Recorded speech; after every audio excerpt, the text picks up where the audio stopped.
sekarang tuh ada dalam dua dunia ini. Apa itu? Permainan apa tuh? Harus terlihat selalu bagus. Karena misalnya podcast ini pun kita pasti cari angle terbaik dan juga kan cari yang terbaik. Saya capek nih, saya lemah hari ini, saya nggak pengen berdoa. Itu dosa atau stres nih Pak? Sebenarnya stres itu aman-aman aja. Apakah selama ini kita memiliki paradigma atau cara berpikir orientasi hasil atau orientasi proses?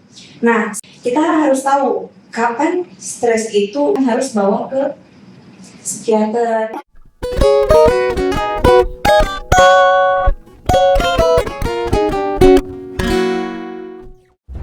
Data WHO menunjukkan 300 juta orang bergumul sama depresi. Gen Z yang gampang stres juga tuh, hanya 10% dari mereka yang cari pertolongan. Gimana dengan orang Kristen? 23% dari mereka yang pelayanan, mereka juga punya masalah dengan kesehatan mental. Sementara itu mereka juga percaya kalau stres itu jawabannya adalah doa. Nah, gimana pendapat Bun? Kalau kalian tanya, kalau kalian sampai stres, Bun bilang itu karena kalian lemah. Ya, jadi kalau kalian stres, itu artinya kalian kurang doa. Kaum rumah iman, ingat ini, kalau kalian stres, doa ke Tuhan Yesus. Tapi itu cuma pendapat Bun. Kalian bonters, apa pendapat kalian? Nah, di sini teman-teman gue, Sharon sama May, mereka juga punya pendapat. Oke, coba kita dengerin podcast ini sampai selesai. Oke, terima kasih Bon. Kita mau mulai ya kalau Iya, langsung. kita mau mulai. Udah ada 2 narasumber. Kita perkenalan dulu dengan 2 narasumber kita. Ada Bapak Dr. Denny Andreas, mungkin boleh Bapak nanti perkenalan ya. Terus ada juga Bapak Dr. Bara Ishak Wiwahandaru. Lengkap banget Kedua ini dosen dan juga praktisi. Boleh cerita mungkin dosen dan praktisi di bidang apa, Pak Den, kompetensinya atau mata kuliahnya, Pak? Mungkin nanti ada konteks yang pengen ngulik-ngulik, pengen belajar sama Pak Denny maupun Pak Bara. Benar nggak, Den? Hai Bonters, saya Denny Andreas. Pengalaman selama ini melayani sebagai dosen teologi dan sekarang masih mengajar di Sekolah Tinggi Teologi dan berkecimpung juga di dalam sebuah lembaga untuk mengajar teologi yang non kampus. Silakan Pak. Kalau saya Dr. Bara Syaan. Nama komersil saya itu Bara Syaan. Wow. Jadi udah tahu saya dari mana gitu ya. Dari mana? Dari mana? Karena Penonton nggak tahu, Bang. iya. Jadi saya sering dipanggil Bara Syaan gitu loh. Sama ke Pak Denny, saya lebih aktif di perkuliahan juga sebagai dosen. Dan sekarang seizin Tuhan mengelola satu yayasan yang bergerak di luar non-kampus teologi, yang dimana kita memperlengkapi para pemimpin Kristen juga, bahkan non-Kristen yang sifatnya nasional, untuk mereka punya hati untuk menyatakan kerajaan Allah ini, atau sebenarnya gini, bagaimana membumikan surga di bumi pertiwi Indonesia dalam ekosistem kepemimpinan yang cinta Indonesia. Itu sih yang terpercayakan sampai saat ini. Oke, kita terima kasih banyak ya untuk kesediaannya, udah mau berbagi dengan kita Bonters di tempat Sama-sama. ini ya. Kita boleh sambut kali ya dengan tepuk tangan biar lebih semangat. Oke. Mungkin untuk mengawali pengen tahu dulu ini kompetensi Pak Den biasanya ngajar atau berkutat di bidang apa Pak? Ngajar teologi, biblika atau apa Pak? Banyak sekarang terakhir itu di bidang biblika. Utamanya perjanjian lama, walaupun dulu pernah perjanjian baru dan juga teologi sistematika. Jadi lebih ke arah biblika dan teologi. Oke, thank you Pak. Udah jadi narsum hari ini. Kalau Pak Bara? Kalau saya memang concernnya itu di praktika ya, lebih gimana ngelihat Bible view-nya itu atau Bible theology view-nya itu mendarat di aplikasinya gitu. Makanya saya berusaha untuk belajar gimana kayak Pak Denny tadi ya, dia belajar Alkitabnya, dan saya coba belajar gimana Alkitab ini bisa diaplikasikan. Nah, konsentrasi ilmu yang saya pelajari itu dari sisi komunikasi. Jadi komunikasi Kristen itu dalam konteks leadership dan lain seterusnya, itu konsentrasi saya dalam apa yang bisa saya ajarkan di kampus gitu. Jadi lengkap ya Sharon dari sudut pandang teologi dan praktika nih ya. Iya, Kita menarik. mau bahas langsung ya. Udah nggak Boleh, sabar boleh. pasti Bonters kan. Kita mau bahas nih. Ya udah nggak sabar kan?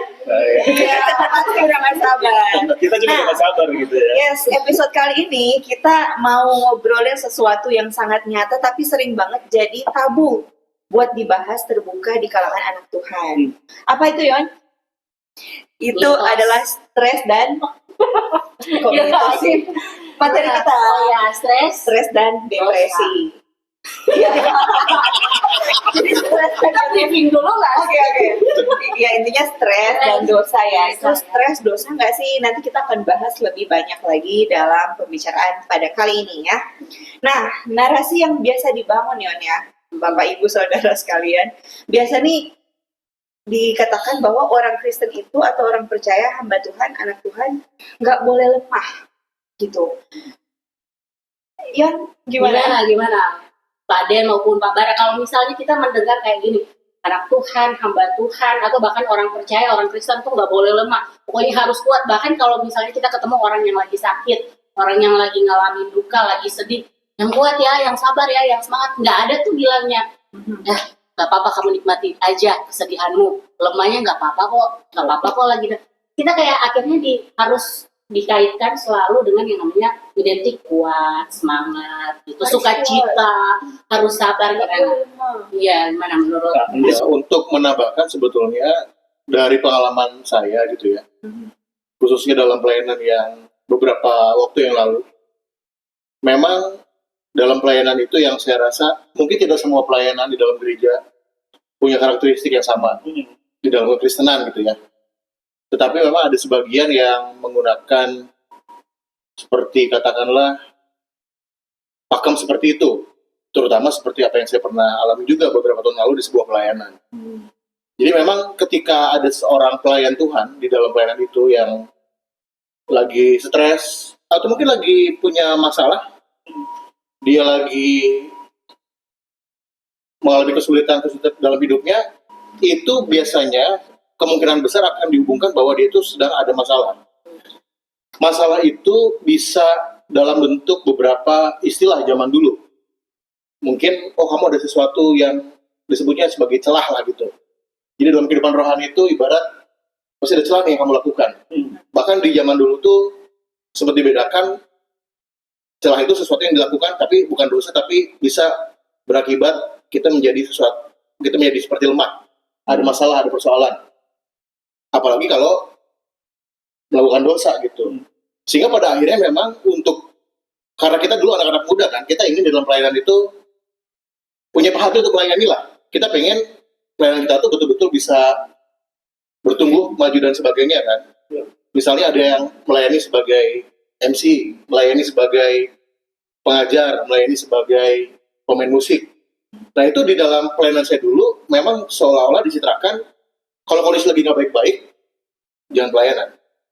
Jadi kalau kita kelihatan tidak baik, itu akan entah gimana secara sosial dalam pelayanan itu akan tersingkir gitu ya. Atau bahkan dari dirinya sendiri pun merasa bahwa saya kayaknya ada yang nggak beres, nggak layak gitu dan sebagainya. Sehingga memang di dalam pelayanan itu yang saya rasakan ya, kalau saya mau terus melayani dan itu ada sebuah kebanggaan, harus mencitrakan diri kuat memang. Gitu. Dia pura-pura kuat tuh. Pada akhirnya Dia jadi kelihatan harus pura-pura kuat. Nggak bisa Betul. tampil apa adanya mungkin. Betul. Bahkan misalnya dalam beberapa kesempatan kita tuh kayak ada acara bersama-sama keluar kota. Biasanya kan laki-laki sama perempuan tuh kan kita kayak sewa kamar yang kayak barak gitu. Jadi ada kayak bunk bed beberapa laki-laki, perempuan. Pagi-pagi kita tuh berdua tuh udah langsung. Siapa yang bangun duluan paling pagi dan siapa yang langsung satu tuh berdua, itu paling rohani. Wow. Kayak gitu. Jadi kita tidak boleh menunjukkan bahwa kita ini sedang lemah. Bangun terlambat aja mungkin dilihat sebagai lagi nggak rohani. Berdoa cuma 5 menit, orang lain 15 menit, wah. Jadi terus terang memang ada tipe-tipe mungkin pelayanan dalam Kristen, walaupun tidak semua, yang mencitrakan bahwa pelayan Tuhan itu emang harus top on. Yes. Kalau ada celah sedikit, ada kekurangan, lagi masalah, stres apalagi, kamu pasti ada yang salah. Kamu ada celah atau ada dosa dan sebagainya. Jadi pada akhirnya memang baik implementasi akan kemana-mana gitu. Jadi saya rasa dalam konteks saya itu real yang disampaikan oleh dan kita bicarakan sekarang. Gitu. Berarti validasi dalam pelayanan itu ya perlu validasi dia perform. Itu sangat diperlukan gitu. Yang saya alami seperti itu, dan saya pun yakin yang kayak gini kan bukan sesuatu yang terjadi hanya di pelayanan saya dulu kali ya. Iya. Mungkin juga dialami di tempat lain, dan validasi itu sangat kuat jadinya. Apalagi kalau ngomong stres ya. Ya, Ya celahnya aja kita berusaha untuk nutupi gimana cara kita nggak ketahuan celahnya. Apalagi itu namanya stres gitu ya. Saya jadi bertanya-tanya, apakah artinya bisa nggak kita kategorikan ini adalah mitos ya, mitos dalam tanda kutip yang beredar akhirnya di kalangan kekristenan, di gereja, bahwa memang ya orang percaya, hamba Tuhan, anak Tuhan harus kuat gitu, nggak boleh lemah. Kira-kira bisa dianggap mitos nggak? Atau pada dasarnya kita orang percaya harus berjuang untuk kuat gitu. Terlepas dari segala kondisi kita, ya kita berupaya.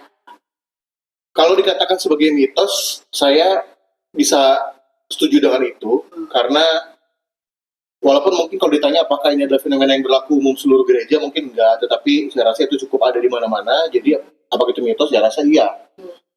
Apalagi kalau kita tahu bahwa itu tidak benar kan. Mitos itu kan sesuatu yang sebetulnya ya mungkin ada mitos dalam legenda gitu ya, legenda di dalam cerita rakyat dan sebagainya. Tapi ini kan tampaknya sesuatu yang memang muncul, dipercaya banyak orang, tetapi kan berakar dari sesuatu yang tidak tepat.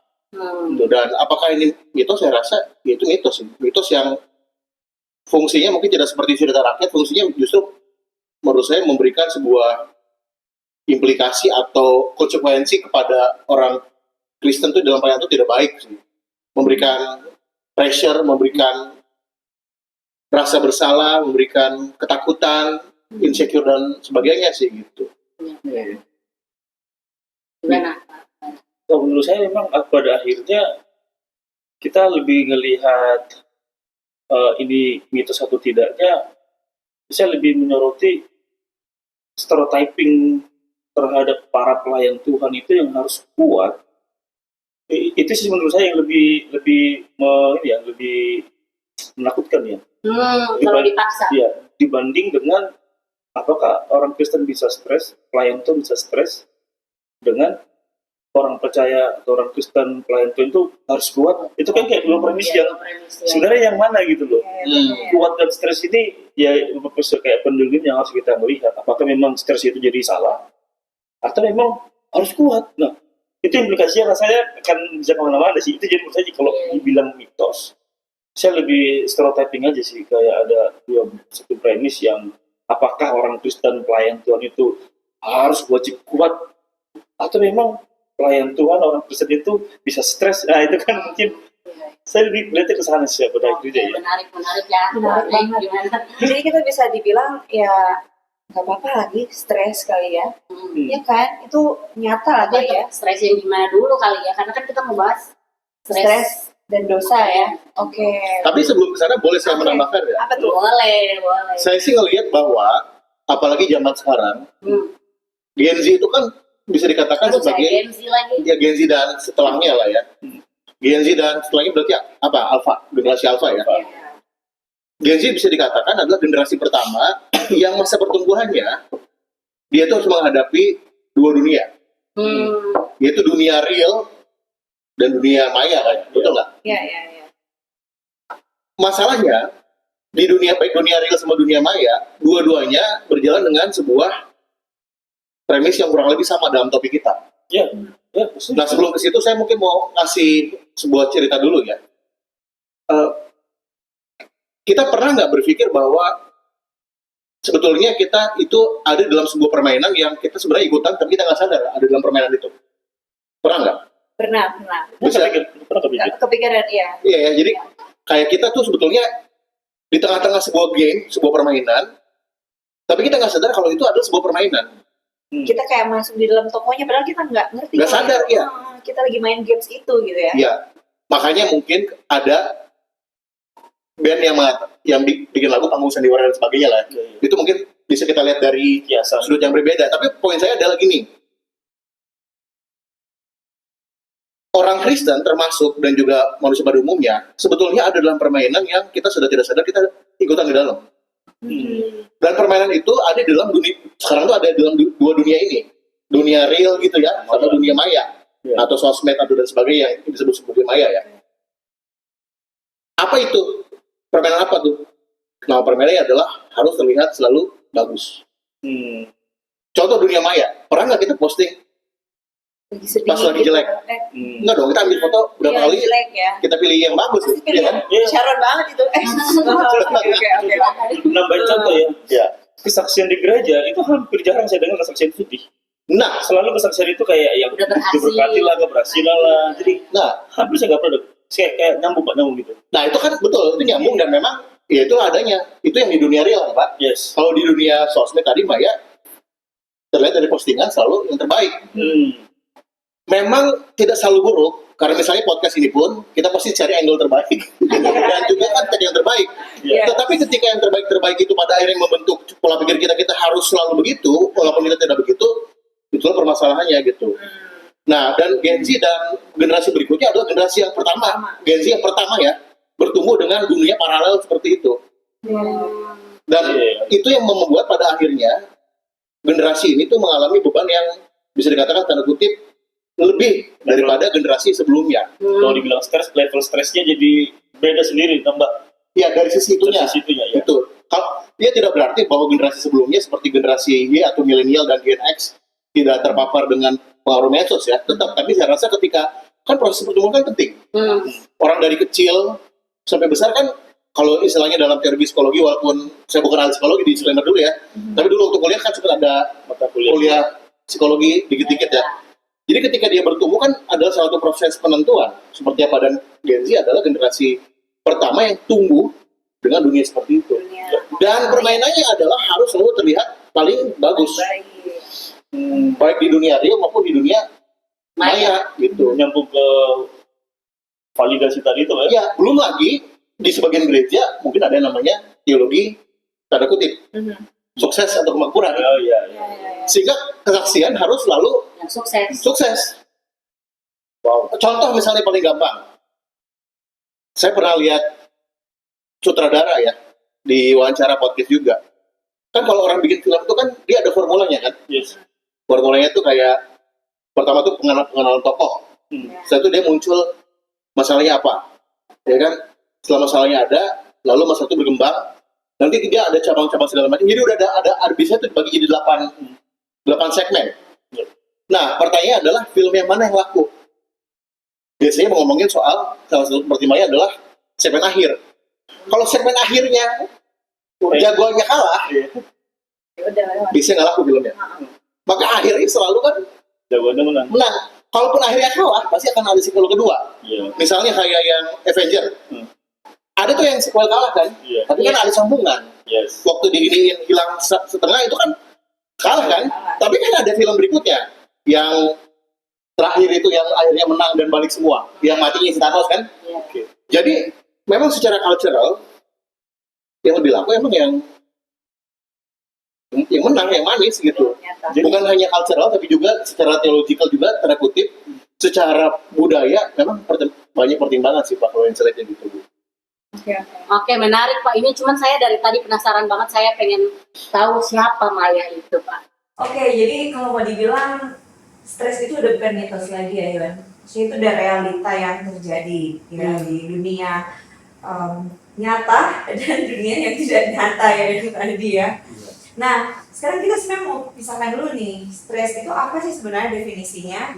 Dosa itu sebenarnya apa definisinya? Nah, kita mau tanya ke Bang Bara dulu ya. Tapi kayaknya sebelum Pak Bara maupun Pak Denny mau jawab, mungkin saya mau tanya, Pak Bara pernah stres? Ini pertanyaan dong ya. Pak Denny pernah stres atau jangan-jangan malah sedang stres ini? Menurut saya kita lagi stres. Nah, kalau kita mau definisikan dulu nih. Kalau gini kan, kalau WHO bilang gini, stres itu sederhananya paraphrase dari saya, saya baca di WHO. stres itu adalah sesuatu yang sedang kita hadapi, entah itu kondisi, entah itu masalah yang itu di luar kemampuan kita. Sesederhana itu stres. Karena tuntutannya adalah kita harus selesaikan kondisinya kan, selesaikan masalahnya gitu. Jadi kayak saya melihat stres itu ya kayak kita podcast gini kan kita stres ya. Stresnya adalah kita lagi mikirin, saya bukan podcaster gitu kan. Tapi kita harus bikin podcast. Di sini kita adalah ini bukan kemampuan dan skillku. Menurut saya kita lagi stres gitu. Karena di sini kita adalah hasilnya harus baik kira begitu kan. Nah berdasarkan dari hal itu, berarti sesederhana melihat stres itu rasanya yang menurut saya setiap hari kita stres karena kita sudah diperhadapkan dengan kondisi situasi entah itu bulan, entah itu goal, target, karir yang memang itu kadang di luar kemampuan kita. Cuman yang saya harap adalah gini, menurut saya tadinya teman-teman, saya biasanya stres kalau saya sudah diperhadapkan dengan sebuah keputusan. Itu baru muncul stresnya. Kebiasaan, I don't know, itu kebiasaan saya atau jadi polanya. Ketika saya setiap diperhadapkan dengan keputusan, bisa stres. Dan tak kenapa kalau saya sudah diperhadapkan dengan keputusan, stres itu langsung geraknya muncul. Fisiknya kayak merespon gitu. Jadi menurut saya gini, sebenarnya kita perlu kasih perhatian khusus untuk kalau ini pernah stres enggak? Maksudnya kita perlu kalau kita pemimpin gereja atau pemimpin pelayan gitu ya, pastinya kita perlu kasih tahu itu, perlu kasih perhatian khusus di mana tim kita ini dalam konteks dia pernah stres atau mereka harus stres jangan-jangan mereka pun malu, mereka kayak berpura-pura kuat tadi kan, sehingga untuk bilang mereka stres itu diurungkan niatnya, mending saya pura-pura kuat supaya saya bisa pelayanan. Dibanding saya harus bilang kak saya lebih stres, terus konsekuensi saya tahu apa? Dia udah kamu start dulu ya, gitu kan? Atau kayaknya kamu ada masalah deh kayak. Nah itu menurut saya ya akhirnya stres itu setiap kita pastinya ada stres.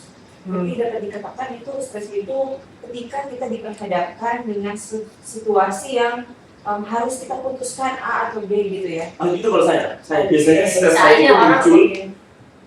Kalau saya sedang diperhadapkan dengan sebuah keputusan, itu langsung muncul. Stres itu kayak gitu. Nggak tahu kalau balik itu teman-teman yang lain gitu. Gimana Pak Den?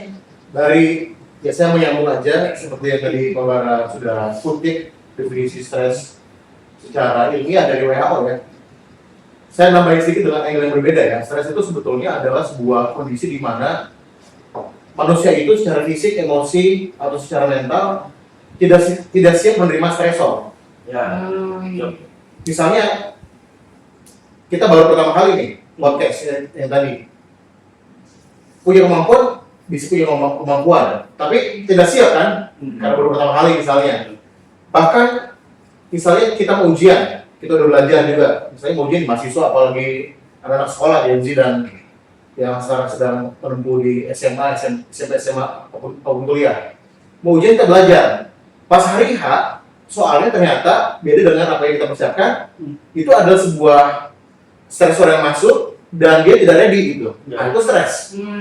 Berarti Pak, antara kemampuan dan kesiapan itu menjadi dua variabel yang kita bisa bilang kalau dua-duanya ini ada, stres itu nggak ada. Bisa datang seperti itu. Ya. Cuma sekarang pertanyaannya, apakah kita selalu bisa mengekspektasi apa yang datang melalui hidup kita? Itu. Ya, itulah elemen di mana kita siap atau tidak. Karena siap itu atau tidak itu sangat tergantung dari berbagai macam kondisi gitu ya Pak. Dan kalau ditanya misalnya, apakah pernah stres? Ya, saya rasa semua manusia pasti pernah stres. Manusia Pak, manusia. Manusia. Manusia. Cuma sekarang pertanyaannya, stres itu konon dibagi menjadi dua katanya. Ada stres yang membawa kepada hal yang baik, ada stres yang membawa kepada hal yang tidak baik. Amin. Istilah kerennya secara ilmu kesetresan mungkin ya. Ilmu kesuksesan aja. Ilmu Jadi itu stres itu baik buat kamu gitu. Kadang ini nggak tahu gitu ya. Ada namanya stres yang baik, namanya adalah eustress nulisnya. Ya, Eustress gitu ya. Nah, stres yang baik itu contohnya apa?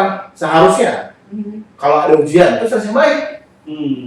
Karena memicu kita untuk belajar. Untuk belajar, Oh, untuk bertahan, untuk berjuang, untuk menaklukkan supaya ujian itu kita bisa lewati dan lulus. Oke. Dan ada hasilnya kan.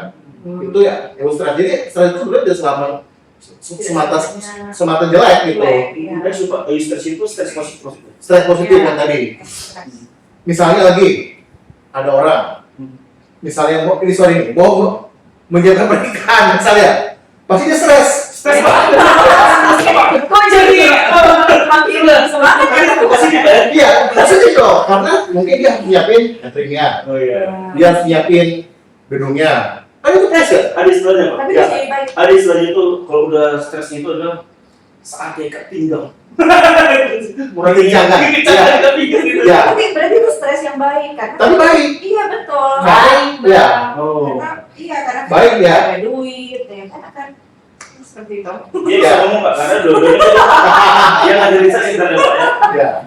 Tetapi ada jenis stres yang berikutnya, yaitu stres yang tidak baik, yang menurut ilmu kestresian itu disebut sebagai distress. Ini stres negatif itu berarti. Ya, stres yang negatif. Nah, Menarik nih. Stres yang negatif ini akan membawa kita kepada hasil konsekuensi perilaku pemikiran yang memang bersifat destruktif lah. Nah, itu yang sebetulnya saya rasa perlu kita bedakan. Kita yang sedang kita bicarakan, kita harus dudukkan satu-satu stres yang mana. Tetapi terus terang ya, pada akhirnya sesuatu itu menjadi eustress ataupun distress, ada kondisi di mana itu tergantung kita merespon. Misal contoh, sama-sama orang menjadi pernikahan, bisa jadi eustress, bisa kalau dia kena pressure, responan baik. Saya mau nikah dengan orang yang dicintai misalnya, akan menempuh bahtera keluarga dan sebagainya. Memang ini yang saya sudah rancangkan. Tetapi ketika mungkin dia untuk kasus yang lain ya, dia harus berhutang. Karena mengikuti keinginan keluarga besar misalnya, harus hutang sana hutang sini. Ujung-ujungnya setelah nikah mungkin dia harus bayar cicilan segala macam. Itu bisa membawa kepada distress tadi. Jadi untuk sebuah stressor yang sama bisa menghasilkan stres yang berbeda gitu. Berarti Pak, ini fenomena atau realita saya lagi secara medis mungkin perlu dilakukan riset secara medis. Distress itu Pak, teman-teman, distress itu menurut saya akhirnya yang kadang kita stres sampai berdampak ke fisik, kesehatan, naiklah pikiran gitu kan. Jadinya dampaknya tidak baik psikologis gitu Iya, ya Pak. maksudnya secara medis ke fisik lah. Kayak nggak tahu kalau saya dulu kalau udah lagi stres itu entah kenapa lambung tuh naik gitu kayak Bapak Ya. sekarang lagi Masa gini, aman. karena tadi Ngeluarin loh, Mas. waktu Pak Dini ngejelasin ada 2 kategori stres, menurut saya berarti ada peluang baik dari stres itu sendiri gitu loh. Ya, Artinya berarti kita perlu gimana? Jadi kita perlu skill untuk kelola stres itu gitu ya. ya. Tadi sebelum sana saya mau melanjutkan tadi, distress pun kita bisa elaborasi lagi. Aduh, apa tuh? Ya, di stres juga memang adalah sebuah stresor yang membuat orang jadi stres, sehingga adalah kondisi di mana orang stres karena stresor, dia mengambil sebuah sikap pada akhirnya menghasilkan sebuah konsekuensi yang tidak baik. Cuma kan ini ada tingkatannya juga.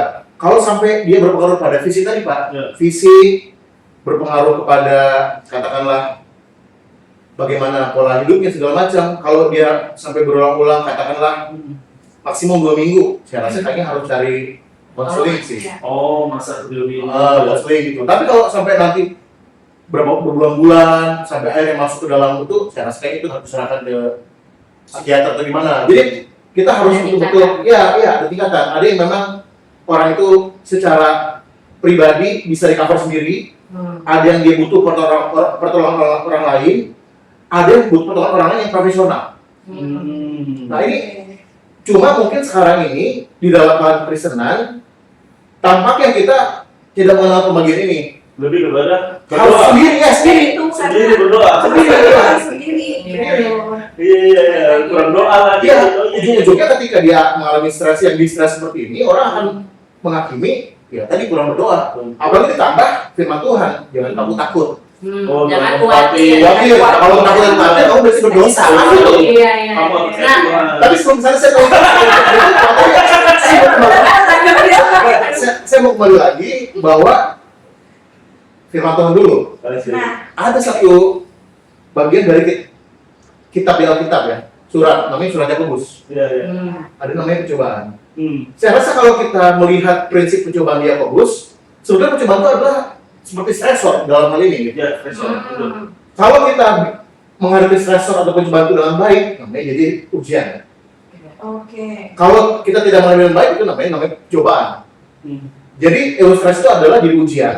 Yang konon katanya jadi untuk naik tingkat, katanya untuk ada growth dan sebagainya. Iya. Tapi kalau meresponnya tidak baik, namanya jadi jatuh ke dalam cobaan. Tetapi kan stresornya sama, Yes. satu stresornya sama. Nah, jadi dari sini kita bisa lihat bahwa stresor dan dosa itu dua hal yang berbeda. oh gitu. Nah, Mumpung masuk nih. mumpung Pak Denny udah bilang Karena saya ada begini kan, Nah, sekarang bahas ini stres-stresnya apa? apakah ada yang berbeda dosa itu kalau gitu apa? Nah. Apakah ketika nanti, aduh saya capek nih, saya lemah, hari ini saya nggak pengen berdoa, itu dosa atau stres nih Pak? gimana Saya Pak? lagi, saya nggak bisa sabar nih, saya pengennya bawaannya marah-marah karena saya stres hari ini, jadi dosa nggak? Ya, kalau saya bisa nanggapin ya, dengan penjelasan pada ini tadi ada 3 kategori. Stres yang bisa dikelola sendiri, stres yang bisa dikelola dengan pertolongan orang lain, atau stres yang perlu dikelola oleh orang lain tapi ekspertis di bidang teori ilmu kesetresan gitu kan. Karena gini, berarti kalau sudah perlu orang ahli itu kan bisa begitu ya. Nah, sebenarnya kan masalahnya lebih kepada paradigma kita terhadap term stres ini gitu. Ya, dalam konteks paradigma melihat stres ini bagian dari naturalnya proses manusia yang punya tubuh, jiwa dan roh, pikiran, perasaan, kehendak, atau ini bagian dari kayak sesuatu yang nilai-nilai rohani gitu. Ya, itu kan paradigma sebenarnya. Jadi kalau saya ditanya sebelum ke dosa, sebenarnya paradigma dulu. Paradigma kita melihat stres ini. Dan kalau saya mengambil posisi dalam menilai stres itu, ya stres bisa menjadi dosa, bisa kalau dia stres. Jadi posisi saya adalah stres itu bisa jadi dosa atau tidak ditentukan di mana kita mau mengelola stres itu. Menurut saya ya, dengan pemahaman dari Pak Denny tadi, ini kayak aku mencoba visualisasi gitu ya. Kalau dia cobaan datang, terus kita merespon bagus, stres yang apa Pak yang positif, ya stres itu positif, dia kan menjadi ujian, ya. Tapi kalau kita mengelolanya atau kita menyikapinya dengan dalam arti tadi yang negatif, stresnya, itu kan jadi cobaan. Nah, sebenarnya ini itu paradigma. Posisi paradigmanya kan sudah clear bahwasanya stres itu natural, dan natural stres itu ada kategorinya 2, positif negatif, dan negatif ini pun ada kategorinya. Jadi dosa itu menurut saya adalah kesiapan kita dalam menyikapi stres itu sendiri, karena memang stres itu kan di luar dia, bukan di dalam. Jadi kalau dibilang stres yang dosa, kira-kira begitu kan? Menurut saya, kalau saya dalam sebelum pernikahan sampai hutang merugikan orang lain, Berdampak ya. saya kan stres itu. Dan itu Dosa nggak? Iya, dosanya kan bukan stres. Oh. Dosanya adalah ketika aku merugikan orang lain Responnya ya. dalam konteks itu ya kejahatan gitu ya. Curi lah. Mungkin saya kerja di salah satu perusahaan yang memang punya peluang untuk korupsi karena saya punya stres persiapan pernikahan, akhirnya saya korup gitu atau fraud gitu supaya sudah mengantisipasi stres saya di dengan pasangan, saya lakukan ini. Sebenarnya kan jadi dosa di sana gitu. Ini menurut saya jadi lebih kepada gimana kita mengelola stres. Itu menentukan stres itu akan bisa menjadi dosa atau tidaknya. Karena kita orang Kristen. Karena kita orang Kristen. Ya, paradigma kita kan paradigma Alkitab ya. From posisi kita kan posisi ini Alkitab gitu. Jadi ya apa kita jelaskan mengenai kita mengelola stres, pastinya kita dikasih tahu sih. Itu sih menurut saya badan untuk lihat secara praktik Ya, bahwa menyambung kita membedakan antara stres dengan dosa. Dosa itu mungkin makna atau arti sederhananya adalah ketika kita tuh tidak sesuai dengan kehendak Tuhan. ya. Jadi, apakah stres itu selalu dosa? Tidak. Karena memang ada stres yang dalam bahasa tadi istilahnya bahasa ilmiah secara disiplin ilmu umum ya. Dan stresor itu kan bisa menghasilkan sesuatu yang baik. Ya. Berarti kan sebetulnya stresor itu bukanlah dosa gitu. Dan karena stresor itu bisa menghasilkan stres yang baik. Jadi stres itu tidak selalu adalah dosa. Stres jadi dosa ketika impact dari stres itu membuat kita tidak sesuai dengan Tuhan. Ya. Impactnya berarti ya. Iya, iya. Disebut jadi dosa. Ya, misalnya kita ada permasalahan di kantor, kita jadi menyalahkan Tuhan. Saya rasa itu udah masuk dosa. Oh, oke. Kita ada masalah dalam hubungan dengan mungkin pacar gitu ya, atau teman hidup, tapi ujung-ujungnya kita malah kepahitan dari hati. Kita tidak mau berdamai dalam artian gak mau lagi mengampuni dan sebagainya. Saya rasa itu udah masuk dalam dosa gitu. Jadi sekali lagi, apakah stres dan dosa sama beda? Tergantung ini direspon seperti apa. Bisa jadi dosa ketika, apalagi ketika kita sudah berjalan di luar atau tidak sesuai dengan kehendak Tuhan tadi. Jadi benar sendiri memang akhirnya kita lebih bicara Impact, atau kita menyikapi tadi kan respon. responnya itu sesuai cara kehendak Tuhan atau tidak gitu. Ya, dan dosa itu kan sekali lagi kita tidak bisa membatasi hanya dalam sebuah ranah tindakan. Ya. Tapi juga bahkan dalam pikiran pun Ya, bisa ya. jadi dosa. Hmm. Misalnya ketika tadi contohnya kita malah jadi menyalahkan Tuhan dalam pikiran, kok Tuhan engkau jadi kok jahat sih membedakan begini. Itu tidak jelas, itu adalah sesuatu yang dosa karena kita menyalahkan Tuhan. Jadi ingat, dosa itu tidak harus selalu bisa diukur dalam hanya diukur dalam bentuk yang kelihatan, tapi di dalam pikiran, sikap hati itu bisa juga ketika tidak sesuai dengan apa yang menjadi firman Tuhan. Ya. Oke, berarti kalau bisa untuk disimpulkan sejauh pembahasan kita hari ini ya, yang saat ini berarti memang stres ini bisa dikategorikan ada stres yang bisa nanti membawa kita semakin aktualisasi diri, semakin dekat dengan Tuhan, semakin memiliki hubungan yang intim dengan Tuhan, ya pertumbuhan ya, dan bahkan ada stres yang bisa menghasilkan seseorang ini bisa jauh dari Tuhan dan bahkan bisa dibilang jadi membuat dosa ya Pak. Iya. Oke, iya, thank you Pak. Jadi memang dalam hal ini nanti kita akan saya pengen tanya-tanya juga ke Pak Den sama Pak Bara. Gimana nih kalau gitu, kita kan bertemu dengan tadi Pak Den udah sempat membahas tentang Gen Z ya. Gimana nih kalau Gen Z ternyata memiliki ada kehidupan dunia maya, dunia yang real, bagaimana sih memiliki sikap-sikap yang tepat atau bahkan mungkin perlu dimulai dengan akar masalahnya ini apa nih sampai nggak bisa membedakan mana stres, mana dosa ya.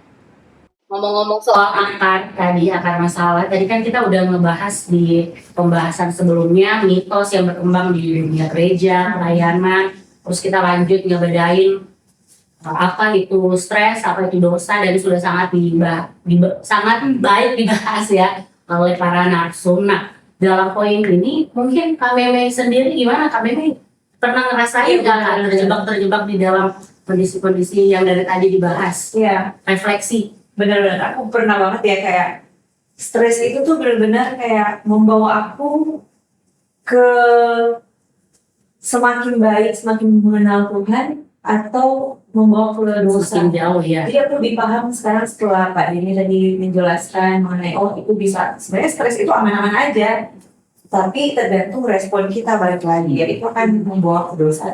Jadi aku pribadi lebih paham sih tentang stres itu ya, harus mengelola stres itu yang menjadi ekonomi kita dulu. Oke, thank you Kak. Ya karena aku pun Pak Den, Pak kami pernah ada di dalam suatu kondisi ya, nggak ikut sebuah kegiatan itu, izin karena sakit gitu. Esokan harinya ditanya, kenapa kamu nggak ikut ibadah ini? Gitu. Saya bilang aku lagi sakit. Terus langsung dimulai dengan bilang, itu karena kamu kurang berdoa, kamu jauh dari Tuhan. Jadi kan bawaannya saya langsung lihat, oh saya punya kondisi sakit ini karena ini adalah bentuk penghukuman dari Tuhan, berarti ada something wrong sama diri saya kan gitu. Jadi gimana nih menurut Pak Den, menurut Pak Bara, ketika orang percaya masuk dalam kondisi-kondisi demikian, sebenarnya akar masalahnya ini apa dan kenapa bisa sampai terjebak nggak bisa ngebedain ini atau bahkan akhirnya menyamakan ini stres sama dosa. Memang kalau lebih spesifik lagi, kalau kita bicara dalam lingkungan gereja, sekali lagi ini pemahaman saya kan, kalau kita potensial lingkungan gereja atau pelayanan, memang cara berpikir, paradigma dan itu memang itu menentukan. Contohnya, cara berpikir ini potensial lingkungan gereja ya, kamu tadi bilang ibadah ya. Belum lagi kalau kamu yang harusnya pelayanan gitu kan, terus nggak bisa hadir karena sakit, pasti ada kan. Itu kan kayak stereotip lah gitu. Tapi saya lihat begini, kalau lebih spesifik lagi dalam lingkungan gereja, cara berpikir kita dalam menentukan standar rohaninya atau terjebak kepada kompetisi rohaninya, karena perform atau tuntutan rohanian. Nah, yang menurut saya ini kan cara berpikir. Sehingga begini, akhirnya orang yang di gereja itu dituntut kesempurnaan, bukan berbicara tentang gimana yang dibilang pertumbuhan gitu. Jadi orang dituntut sempurna, bukan ini harus bertumbuh gitu. Jadi antara pertumbuhan rohani iman kita dengan dituntut harus sempurna itu kan bisa stres. Nah itu kan cara berpikir. Itu sebabnya pura-pura tadi muncul. Kalau lemah itu jadi kalau orang beriman. Jadi cara berpikir melihat kalau itu iman, cara berpikir melihat iman seperti apa, melihat stres juga cara berpikir seperti apa. Tapi yang pasti lingkungan gereja itu sudah punya cara berpikir atau menggunakan cara berpikir yang menilai standar kehormatan itu seperti apa. Kompetisinya membangun apakah pelayanan itu jadi kompetisi, perform di kompetisi gitu ya. Sehingga implikasinya adalah perform itu harus maksimal. Yang penting saya bilang tadi bisa mengulang. Akhirnya terjebak kepada dalam gereja berlomba-lomba gimana menjadi sempurna. Bukan ini untuk progres. Kan progresif ini. Kalau setahu saya Pak ya, pembelajaran saya kita ini kan ada progressive certification kira begitu ya. Harusnya kan angle itu dilihat. Kalau kita bisa melihat lingkungan gereja itu adalah ini ruang tempat untuk bertumbuh. Jadi wajar kalau saya bilang, nggak apa kalau kamu stres. Nah, jadi bertumbuh. Tapi kalau yang saya melihat harus sempurna, nggak ada jalan di situ. Lagi stres. Jadi cara berpikir dalam menentukan standar rohani, ini konteksnya lingkungan gereja. Standar rohani, atau tuntutan rohani, atau apapun lah yang sifatnya rohani itu menentukan. Tapi yang ingin saya yakini, yang saya pelajari dalam hal kita itu nggak lebih sempurna, tapi lebih gimana ini orang yang bertumbuh rohaninya di dalam dan karakter sesuai begitu adanya. Ya, nah menambahkan lagi bahwa ada dua orientasi pemikiran kalau saya boleh mengemasnya dengan cara istilah yang berbeda ya Pak Bara. Jadi apakah selama ini kita memiliki paradigma atau cara berpikir orientasi hasil atau orientasi proses? Ya, Seperti yang tadi dijelaskan. Yang mana nih kalau kita bicara soal pilih yang mana, memang tidak bijak juga kita harus pilih yang mana, karena dua-dua sama perlu. Cuma yang selama ini terjadi seringkali yang dominan adalah orientasi hasil kan Pak? yes, Yang dituntut adalah sempurna. Katanya adalah orientasi hasil. Yes. Mengapa itu bisa terjadi? Saya rasa itu terjadi karena banyak elemen atau faktor, bukan sebuah faktor tunggal. Misalnya secara pribadi gitu ya. Secara pribadi natur manusia seperti yang tadi, selalu suka sukses story. Ya, Nonton film, senang nonton yang Ending. Happy happy ending. gitu. Belum lagi kalau kita bicara soal katakanlah ketika keluarga itu membentuk sebuah nilai dalam kehidupan seorang anak gitu ya. Ya walaupun tidak bisa digeneralisir, tapi kan biasanya kebanyakan ya orang tua ingin anaknya berhasil. Mungkin entah bagaimana di dalam keluarga itu terbentuk. Saya harus berhasil, nilai sekolah saya harus bagus, rapor saya harus bagus dan sebagainya gitu. Berikutnya lagi bicara soal sosial. bagaimana orang-orang yang di sekitar kita, keluarga besar atau mungkin teman di sekolah pun memiliki cara pandang yang sama. Belum lagi culture. Culture itu udah bicara masih lagi, bukan cuma orang, bukan cuma keluarga, bukan cuma di sekitar, tapi sebuah budaya yang memang udah terbentuk gitu ya, secara dalam skop yang luas gitu, baik di katakan sebuah negara, bangsa ataupun dunia, ya kan? Itu membentuk juga gitu, yang berkontribusi terhadap bagaimana orang itu punya akar.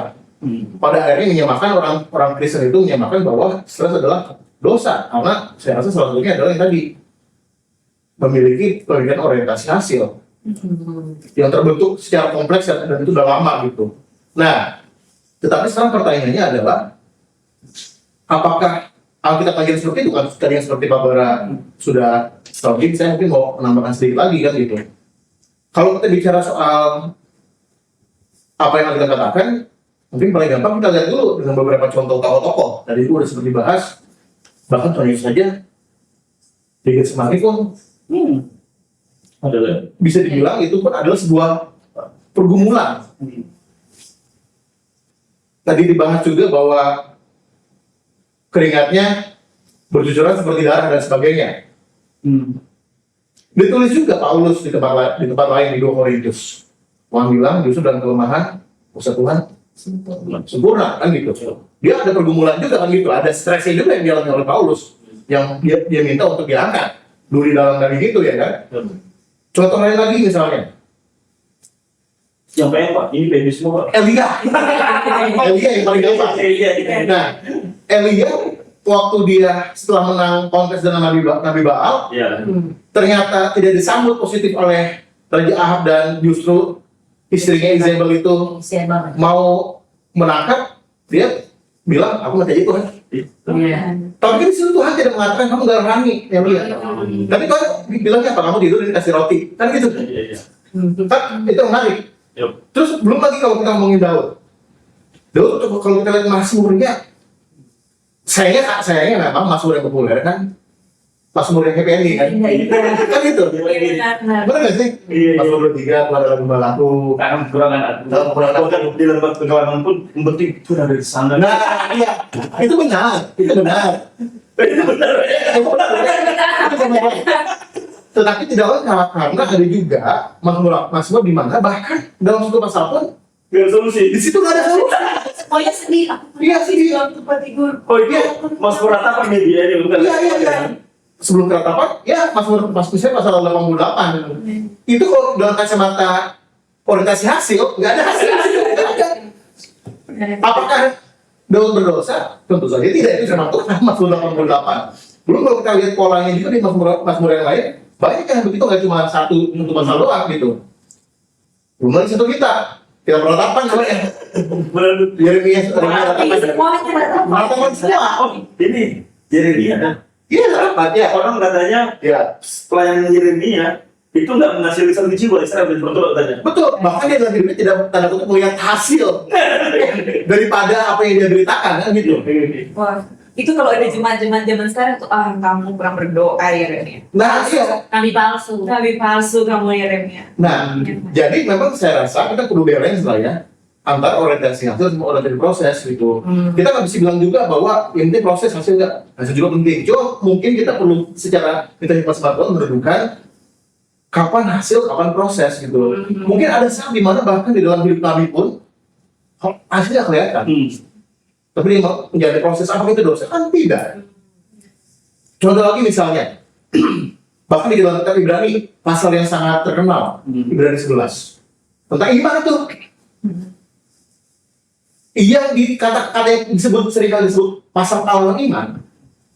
Ada orang-orang di dalam hidupnya tidak melihat hasil, tapi perlu sudah bilang itu yang beriman. Jadi sekarang betul Pak, orientasi hasil atau orientasi proses. Nah, sekarang bagi kita di gereja adalah perlu tahu ini gitu, bahwa jangan langsung dijudge ketika proses itu berjalan, dan apalagi dilihat dengan kacamata hasil, kita langsung judge kamu berdosa gitu. Gagal. Ini yang saya rasa perlu dilakukan secara hati-hati, pelan-pelan, penuh hikmat, dan saya rasa bukan cuma orang percaya aja. Ini nanti kalau kita masuk itu ada stakeholder yang harus tanggung jawab. Tapi intinya adalah kita perlu kembali sekali lagi melihat gambaran besar. Kalau cuma lihat suksesnya aja, itu benar memang. Tapi kan tidak lengkap di dalam Alkitab gitu. Betul ada ayat, jangan takut, betul, jangan kamu khawatir. Kalau kita mau bedah lagi, jangan khawatir kan sebelumnya kan kita serahkan kekhawatiran. Artinya khawatiran itu bisa terjadi, tapi Tuhan minta apa? Kita serahkan. Apakah dari satu orang ke orang lain itu prosesnya bisa beda-beda? Ya masih beda-beda. Ada yang lebih cepat, ada yang lama. Jangan sampai kalau lama kamu nggak beriman, itu jangan. Karena proses perorangan pun bisa berbeda-beda. Gitu. Itu yang saya rasa kalau bicara soal akar kompleks, dan saya rasa sekali lagi pada akhirnya bagaimana kita bisa menyikapi sesuatu yang muncul dari akar itu juga adalah sebuah hal berikutnya yang memang kita perlu sikapi dengan bijak lah. Begitu pentingnya yang kita kayak ketika kita lagi menghadapi sesuatu, kita harus melihat nih, ini kita lagi stres membawa kita untuk semakin mengenal Tuhan, bertumbuh, atau kita semakin menyalahkan Tuhan. Jadi pola pikir kita buat kita-kita yang mungkin lagi stres sekarang ya, mungkin coba dilihat lagi, ini stres membawa kita dampak baik atau enggak. Terus pola pikir buat jemaat-jemaat kalangan juga harus diperhatikan ya, jangan sampai kita cepat berkata-kata langsung, kamu gini, kamu gitu. Padahal sebenarnya dia sedang mengalami proses stres itu ya, belum hasilnya gitu. Oke. Iya, ini menarik banget yang disampaikan oleh Pak Bara maupun Pak Denny, karena kita ya orang percaya, nggak usah ngomong kita deh, sorry, maksudnya saya deh, ketika mengalami yang namanya stres itu kan langsung dikaitkan dengan dosa gitu. Saya pun pernah ada di fase jatuh bangun di fase itu gitu. Tetapi tadi ditambahkan poin barunya dari Pak Denny, ada yang namanya iman gitu. Ini kita melihat dari fase yang mana nih? Dari fase ketika kita orang beriman, kalau ngalamin stres dan ternyata Tuhan melihat si orang beriman ini ngalamin stres itu it's okay dan Tuhan menemani, ya, jangan sampai malah kita yang mendefinisikan apa yang ternyata Tuhan nggak definisikan juga kan di dalam kehidupan si orang beriman ini, di dalam kehidupan orang percaya. Nah jadi Pak, kalau misalnya Pak Den maupun Pak Bara, kalau misalnya bisa saya berikan sebuah statement, jadi bisa nggak dibilang bahwa masalah utamanya ketika seseorang mengalami jatuh bangun, bahkan tadi terjebak di dalam performa, mitos-mitos di gereja, masalah utamanya kalau gitu bukan lagi stres sebenarnya. Masalah utamanya ternyata ada standar rohani yang salah, bisa gitu nggak? Atau lingkup yang ternyata toksik gitu kan, lingkungan yang toksik, atau bahkan tadi definisi iman yang keliru yang harus tampil orientasi yang tadinya orientasi hasil ya Pak gitu, atau bahkan ada ketakutan di nilai, bisa nggak kira-kira? Menurut saya dari sisi ini ya, pola akhir saya melihat dari komunikasi itu kan pola komunikasi yang dibangun dalam konteks gereja ya, di dalam gereja tertentu itu kan terlihat, kita akan bisa tahu itu dari pola perilaku yang terluar. Contohnya ini ngomongin standar rohani ya, kita langsung tahu kok di sana result oriented atau proses oriented. Cara ngeliatnya kan, lihat aja behave-nya para pelayannya. Kalau dia salah dalam konteks ini main musik, dia salah chord, salah main latihan, perhatikan aja. Dia itu kayak udah rasa neraka dari depan atau enggak.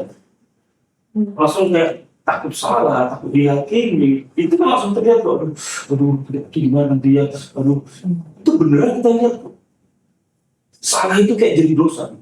Stres itu jadi dosa. Itu karena coba ya, ini pola pikir kan. Standar rohani. Nah, saya pikir gini, sebenarnya kalau result oriented dan post oriented itu kan kayak sebuah pendulum yang memang harus kiri kanan ini tetap jalan. Padahal kita harus ingatkan ini hasilnya harus clear. Tapi kita harus ingatkan juga, ayo ini proses dulu. Jadi dua hal ini kan harus dipakai. Menurut saya standar rohani yang salah ketika dia ekstrem kanan atau ekstrem kiri. Kalau satu pelayanan fokusnya nggak apa-apa, kita berproses, ya capek juga coy. Iya, nggak ada hasil. Nggak ada hasil kan? Iya. Tapi kalau di dalam satu pelayanan result oriented yang jadi fokus hanya itu, mati, itu banyak yang keluar dari situ. Tuntutan jadi tekanan. Karena tuntutan kan wajar, orang ada tuntutan, tapi kan dia tekanan. Kalau di kerja KPI. Nah, KPI itu tekanan banget itu. Tekanan itu bukan hanya sebatas dia positif, itu negatif sampai benar-benar ya gimana ngomongnya, kalau udah tekanan gitu, tekanannya negatif.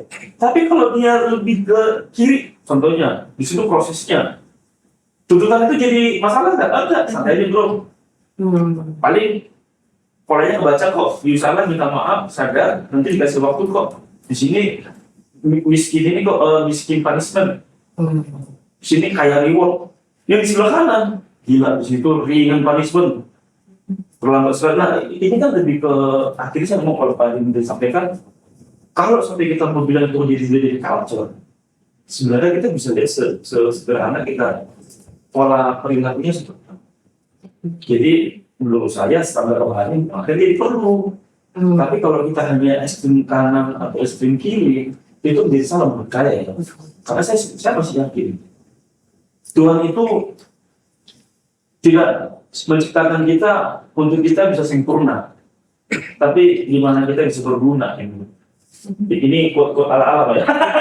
Dan itu ada di bawah ya. Gimana kita bisa tampil sempurna, tapi setidaknya kita bisa berguna. Kalau itu dalam konteks kegerejaan, dalam pelayanan atau lingkungan kerohanian, ya menurut saya sempurna itu nanti. Tapi kita bisa menikmati pertumbuhan, bertumbuh bersama dalam proses. Nah, itu menurut saya sih menjadi hal yang baik ya, gitu. Iya, berarti bisa teman-teman siapapun yang nanti nonton ini bisa refleksikan ya, makanya kita juga ya refleksikan apakah kita selama ini sedang berusaha menjadi rohani atau sebenarnya berusaha menjadi jujur dan sedang berjalan bersama Tuhan ya di dalam setiap proses. Oke, jadi begitu penting kita memiliki pola pikir yang baik ya untuk bisa menentukan itu stresnya di bagian kapan ya. Dan apakah itu akan membawa hasilnya seperti apa. Kita setiap jemaat harus bisa, Orang percaya. setiap orang percaya harus bisa mengelola ya stresnya seperti apa. Kita harus punya pola pikir lah yang benar ya. Nah, setelah itu Bang, Mbak Denny, kita harus tahu kapan stres itu bisa dikatakan harus bawa ke psikiater, ya kan? Karena orang-orang yang itu yang berkepentingan untuk bisa membantu kita dalam keluar dari stres itu, betul kan? Nah, boleh Bang Bara atau Pak Denny? Ya, mungkin saya Pak Denny. Karena kalau saya masih coba ambil framework-nya yang dibangun sama Pak Denny tadi. Kalau stres itu kan menurut saya tahu. Kalau sudah pertanyaannya adalah kapan kita perlu mengelola stres ini, dalam konteks ini perlu yang diseriusin atau enggak, kira begitu kan? Menurut saya stres itu kan kayak tahap awal. Karena itu kan pernah tuh ilmiah kita gitu, kita semua definisi kita bahas di sebelumnya gitu ya. Karena menurut saya stres ini kan levelnya bisa naik jadi depresi gitu. Nah depresi itu kan lain dari kita lagi tuh. Nah ketika ini saya bukan ahli psikologi dan semua, cuma kayak membaca dari literasi yang saya temukan itulah. Jadi kalau udah stres, depresi, gila dan seterusnya akhirnya gitu ya. Jadi kalau kita memang fokus di stres, menurut saya kan kita sepakat ya dalam penjelasan yang tadi, stres ini menjadi baik atau tidaknya ditentukan di mana kita mengelolanya.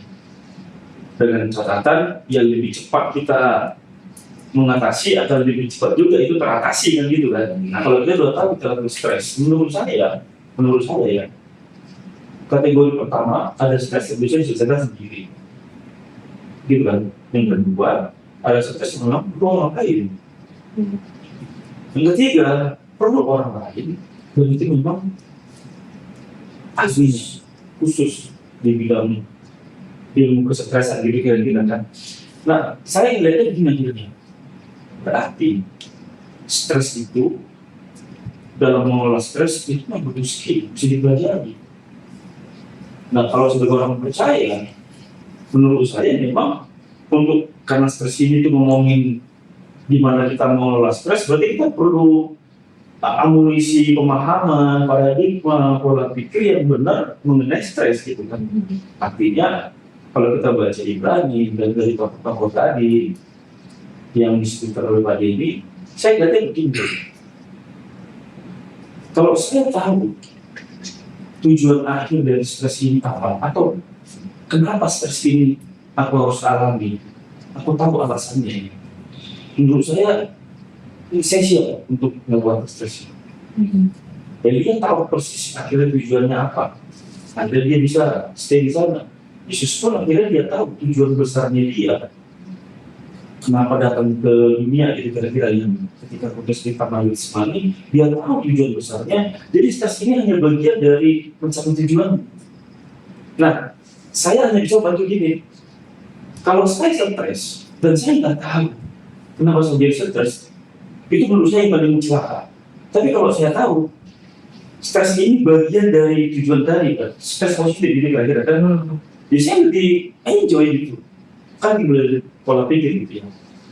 Dari situ pertama. Yang kedua, kalau memang akhirnya stres ini udah cenderung negatif, itu lebih kepada oke, kayaknya aku perlu teman deh, ngobrol. Terus kamu udah nggak sanggup curhat ini, karena menurut saya skill mendengar orang curhat itu perlu kemampuan mendengar yang baik loh. Agak melebar jauh dikit ya. Kebiasaan saya kalau ada orang yang cerita mengenai stresnya dia, nggak tahu kenapa saya jadi agak asik gitu, jadi pengen ngasih tahu saya juga ngalamin yang sama gitu. Jadi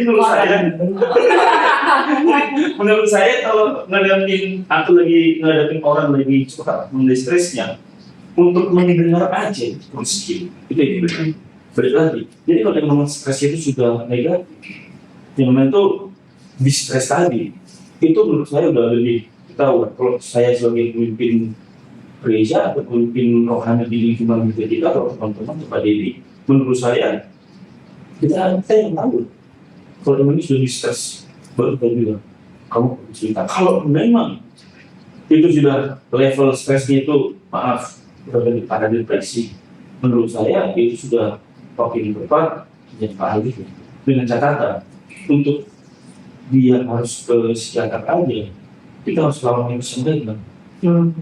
Stres itu dibilang atau depresi dibilang jiwa orang gila. Belum lagi Pak Mali, saya rasa tantang sekali orang Kristen ke psikiater karena dirasa kurang beriman. Itu real tidak ada. Tapi kalau ditanya pertanyaan ini tadi, menurut saya kalau stres itu udah stres. Itu waktu tepat kita memang kasih waktu untuk dia selesai sendiri. Kalau enggak ya perlu orang kedua ngobrol. Kalau nggak memang perlu orang lain yang ahli yang menangani stres itu sih. Tapi lo berarti kalau tadi kan dibilang kalau sudah mengarah ke depresi kan, berarti kalau dibilang mengarah ke depresi itu seperti apa gitu? Tingkatannya seperti apa? Supaya kita kayak tahu, oh berarti kita harus memang benar-benar cari orang, minta ke pertolongan ke gereja untuk bawa kita kan. Jadi kita harus tahu kita tuh udah di bagian mana. Nah, depresi ini dibilang ke depresi itu gimana tuh? Mungkin depresi bisa itu jadi variabel lain ya. Kita nggak bisa jelasin selebih mungkin di topik kali ini. Atau mungkin bisa aku jelaskan dari sudut pandang pernah mengalami Jadi pada saat di titik tertentu saya belum tahu kalau ini depresi gitu. Saya belum tahu bahwa keadaan yang saya alami ini dinamakan sebagai depresi. Tetapi kalau bisa dibedah satu persatu secara kondisinya di dalam kepala saya, ya saya melihat untuk apa saya hidup gitu. Ini bukan hanya sekedar nggak ada makna hidup gitu, tetapi untuk apa saya hidup. Karena nggak tahu untuk apa saya hidup, mendingan saya gitu. Dan akhirnya di dalam kepala saya, ya saya pengen udah nggak perlu lagi saya hidup gitu. Sampai pada satu titik akhirnya saya melihat ini saya udah nggak produktif dan kepala saya isinya seperti ini semua, dan saya memutuskan untuk saya perlu bertemu dengan konselor gitu. Dan memang pada saat ketemu konselor yang saya tanyakan adalah saya sebenarnya takut gitu untuk ketemu konselor di dalam konseling itu. Kenapa saya takut? Karena saya melihat saya ini ngajarin firman gitu. Seorang yang ngajarin firman bisa ngalamin fase hidup seperti ini. Terus konselornya bilang, ya kan, dia bilang, kamu juga manusia. Udah begitu dibilang kamu juga manusia, iya ya. Jadi dari situ ya saya bisa mengalami keterbukaan untuk ya saya perlu menjalani fase ini, menerima fase ini.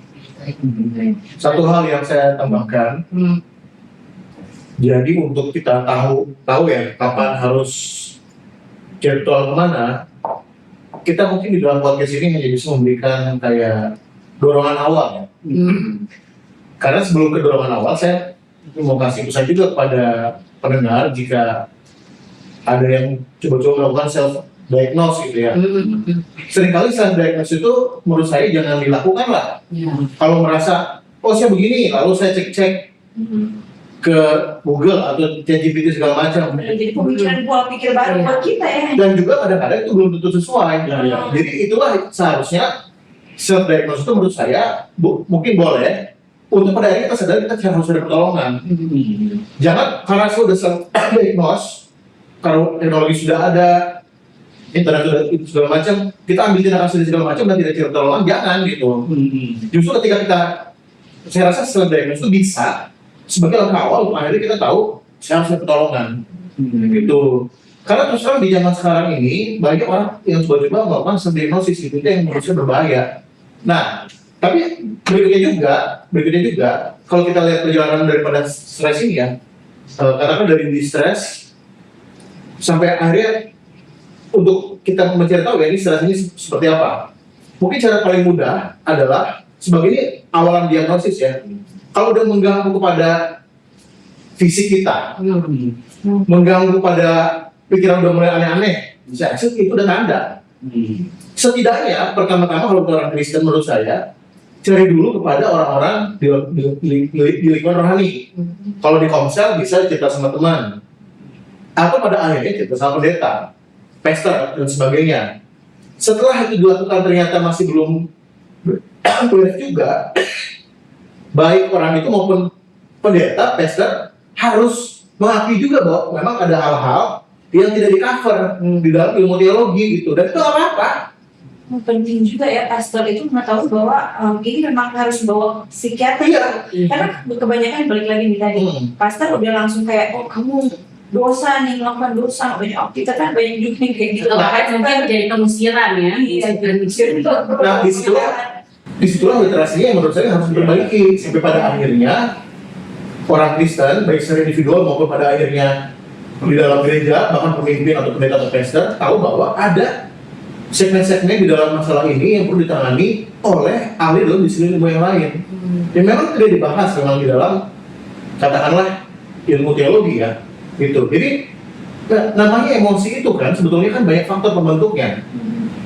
Kita harus tahu, setahu saya yang mempengaruhi emosi atau mental itu kan sebenarnya macam-macam. Baik itu secara biologis, kan faktor fisik kan berpengaruh juga terhadap mental atau kita punya emosi atau kejiwaan. Faktor keluarga kan gitu. Berkali sosial, cultural segala macam bahkan spiritual itu berpengaruh. Kalau kita cuma melihat permasalahannya pada akhirnya adalah stres hanya spiritual, jadinya dijudge gitu. Kamu dosa, kamu salah, kamu kurang berdoa, kamu beriman. Padahal pembentuknya itu macam-macam. Nah ada area-area yang memang itu tidak tercover gitu. Dan menurut saya adalah oke, nggak harus pada akhirnya kita ketika seorang pastor menyarankan ini untuk datang ke psikolog, datang ke psikiater, artinya kita merasa pelayanan itu gagal, enggak, memang bukan cukup aja. Ini yang mungkin sekali lagi stigmanya masih belum nyampe ke sana bagi sebagian kalangan Kristen lah. Yang menurut saya sekali lagi itu tadi namanya stakeholder pada akhirnya semua harus aware, baik pribadi, keluarga, komsel, pastor dan sebagainya harus aware terhadap hal ini untuk pada akhirnya bisa mereka harus masuk deh ke psikolog, harus masuk deh pakai obat ke psikiater. Nah, itu harus sudah siap gitu kalau menurut saya gitu ya. Ya begitu pentingnya ya kita kayak kalau kita lagi ngalamin sesuatu ya stres, bisa dikatakan stres tadi, kita harus punya kita harus ngobrol sama teman kita kalau memang benar-benar itu udah nggak bisa di handle ya bahwa tadi. Ya, satu lagi saya menambahkan, memang pada akhirnya kita orang percaya juga perlu menyediakan ruang aman yang tadi Pak. Ya. Artinya ketika cerita, ya supaya ketika orang datang cerita, mungkin kita nggak bisa kasih solusi. Benar. Dan percaya minimal dia aman lah untuk cerita. Tidak dijudge, tidak dicap kamu salah, kamu berdosa, kamu kepala batu, kamu nggak beriman, jangan. Ketika cerita menurut saya itu sudah adalah terobosan baik ketika dia merasa aman, walaupun tidak ada solusi dalam artian saat itu mungkin belum ada solusi. Tapi yang berikutnya kan kita pelan-pelan, siapa tahu solusinya itu masih ada di dalam kerangka pastoral counseling. Tapi kita juga harus terbuka bahwa ternyata solusinya ada dalam kerangka psikologi klinik dan sebagainya. Nah itu yang menurut saya sekali lagi secara komunitas gereja ruang aman itu harus ada gitu. Jangan langsung dicap kamu nggak rohani dan sebagainya. Berarti memang pada akhirnya ya menurut saya kalau kita mau cari rumusan solusinya, yang perlu dihajar pertama kali itu kan Pola pikir, ya. atau mindset. Yang akar tadi itu, ya. Karena ketika itu belum clear, agak sulit kita mengubah perilaku sebelum kita merubah dalam konteks yang merubah mindsetnya. Atau agak sulit perilaku itu bisa berubah ketika mindsetnya masih maksudnya yang lama. Maksud saya yang lama dan semua kita belajar ya semisal kayak kalau mindsetnya dia result oriented, terus kita berharap di sana orang punya ruang aman untuk berproses, kan nggak masuk kan? Kalau itu kita bilang pola pikir. Dan sebaliknya juga ini, kalau kita memang mindsetnya dibangun adalah ini cepat bertumbuh, tambah harus aware terhadap hasil, agak sulit perilaku yang muncul di sana. Ini orang bisa memikirkan hasil juga, tidak sedang melihat oh di sini bebas kok gitu kira-kira. Nah itu kan menurut saya pada akhirnya mengubah mindset ini menjadi rasanya tahap awal untuk kita bombardir dengan pola pikir yang memang yang benar gitu ya, supaya kita bisa menghasilkan pola perilaku yang benar juga. Profesi kalau kita ngomong sukses sesederhana, bisa nggak saya sebagai pemimpin gereja gitu ya, saya bilang saya mengakui kalau Kak Mimi curhat sama saya atau Kak Syarah atau Pak Deni, siap nggak saya bilang wah sorry Kak Deni, ya bukan saya nggak mau dengar sih, tapi rasanya saya memang bukan kapasitas saya untuk membicarakan solusinya. Rasanya untuk ngomong itu kan itu perlu dibangun pola pikirnya gitu. Jangan pula saya pun merasa sebenarnya nggak menjadi jawaban kan pusing. Atau saya lebih menyarankan ke dokter daripada ayo perbaiki hubungan dengan Tuhan. Itu sih pola pikirnya menurut saya gitu. Jadi terlalu kompleks gitu pada akhirnya. Tapi setidaknya dengan kita membangun narasi-narasi yang tepat, yang benar, itu menurut saya ya berharapnya kan menjadi berdampak dengan orang-orang yang punya pemahaman baru, setidaknya di lingkungan kerja kita gitu ya, kalau dalam pelayanan atau dalam gereja. Ya sedikit-sedikitnya mereka juga tahu gitu kalau stres itu normal. Kalau ya stres normal dan orang yang beriman juga harus jujur. Kira-kira gitu kan, supaya ya orang itu memang perlu hasil, tapi tahu proses juga. Jadi kayak yang gitu kan perlu dibangun secara bertahap. Jadi pola pikir itu kan sangat kita perlu seriusin.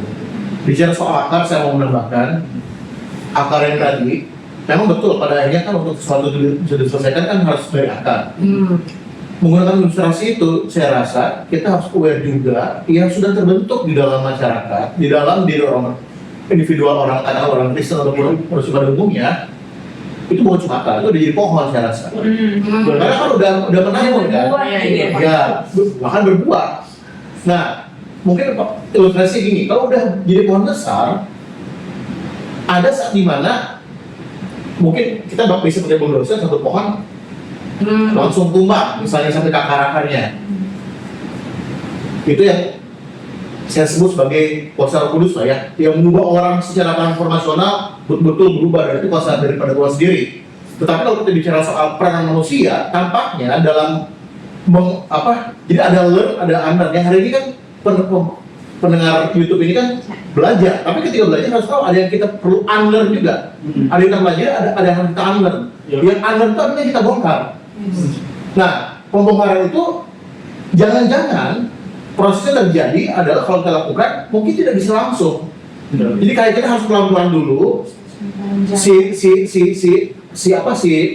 Dahan-dahannya kita itu pohonnya kita tebak, akhirnya kita bisa cabut gitu. Bisa juga ternyata begitu gitu. Jadi poinnya dulu kayak gini.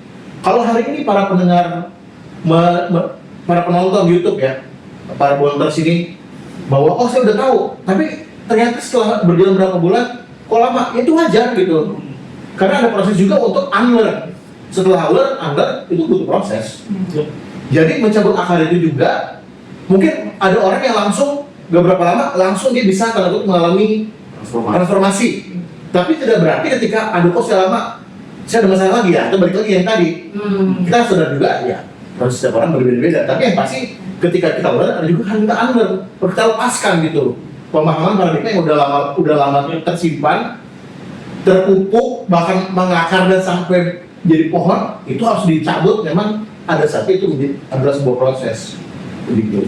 Wow, daging banget ini, daging banget ini. Kita kalau bisa dibilang ini kita all you can eat. All you can eat tapi iya, all you can eat. All you can eat. Ya, materi jasmani dan rohani ya. Iya. Jadi menarik banget. Thank you Pak Den, Pak Bara yang sudah memberikan daging-daging hari ini, membuat kita bergizi banget ya. Jadi kalau bisa, mungkin saya pengen Pak Bara maupun Pak Den memberikan closing statement gitu. Tapi mungkin sebelum memberikan closing statement, kami sendiri mendapat apa? Kalau aku lebih kayak menyimpulkan ya, buat terus kalau misalnya mungkin aku lagi stres, aku harus memastikan bahwa pola pikirku tuh udah benar gitu. Melihat bahwa mungkin lingkungan kita memang mereka menilai itu bahwa dampaknya berdosa, tapi kita harus punya pola pikir yang benar sehingga kita bisa menerima juga lingkungan yang menganggap kita, oh, kamu harus berbanyak berdoa, kamu harus banyak baca Alkitab gitu. Jadi dari aku mendapatkan itu ya, jadi kita harus bisa mengenal pola pikir kita dan pola pikir dari setiap jemaat atau dari setiap orang Kristen lainnya yang langsung menjudge aku gitu ya. Jadi gitu. Mantap banget nih Kak Meme. Jadi kalau dari tadi diskusi ada tuh satu kata, mungkin tadi cuma lewat doang ya. Ada satu kata yaitu yang namanya hikmat.